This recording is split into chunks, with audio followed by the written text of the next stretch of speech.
A reading from Mark chapter 15, starting at verse 1. Very early in the morning, the chief priests with the elders, the teachers of the law, and the whole Sanhedrin made their plans. So they bound Jesus, led him away, and handed him over to Pilate. "Are you the king of the Jews?" asked Pilate. "You have said so," Jesus replied. The chief priests accused him of many things. So again Pilate asked him, "Aren't you going to answer? See how many things they are accusing you of." But Jesus still made no reply, and Pilate was amazed. Now it was the custom at the festival to release a prisoner whom the people requested. A man called Barabbas was in prison with the rebels who had committed murder in the uprising. The crowd came up and asked Pilate to do for them what he usually did. "Do you want me to release to you the King of the Jews?" asked Pilate, knowing it was out of self-interest that the chief priests had handed Jesus over to him. But the chief priests stirred up the crowd to get Pilate to release Barabbas instead. "What shall I do then with the one you call the King of the Jews?" Pilate asked them. "Crucify him," they shouted. "Why? What crime has he committed?" asked Pilate. But they shouted all the more and all the louder, "Crucify him."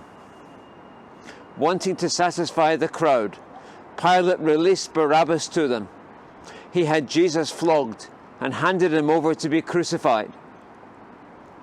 The soldiers led Jesus away into the palace, that is the praetorium, and called together the whole company of soldiers.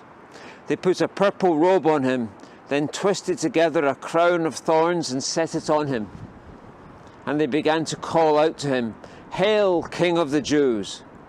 Again and again they struck him on the head with a staff and spat on him. Falling on their knees, they paid homage to him. And when they had mocked him, they took off the purple robe and put his own clothes on him.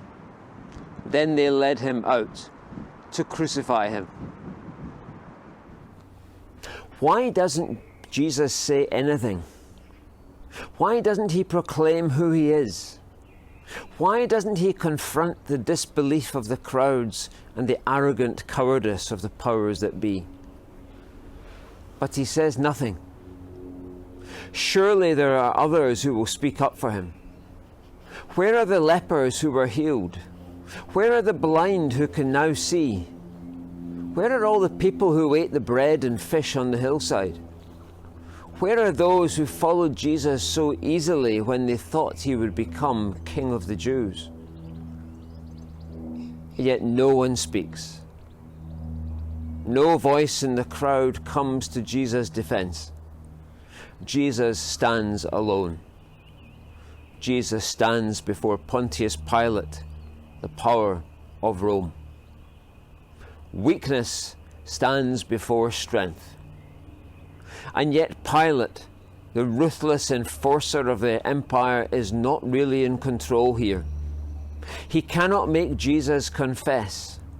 He cannot quiet the crowds. For all his power, he cannot find the courage to do what is right. So he does what is safe. He yields to the crowds for the sake of order. Pilate washes his hands, a symbol of his lack of courage and strength and power, his lack of commitment to do what is right and just. The one who stands before the governor in chains, bruised from the beatings, spit on his face, is the person with real strength. Pilate washes his hands and abandons Jesus. But Jesus does not wash his hands of the Father's will or of us. He is determined to love you and me, regardless of the cost.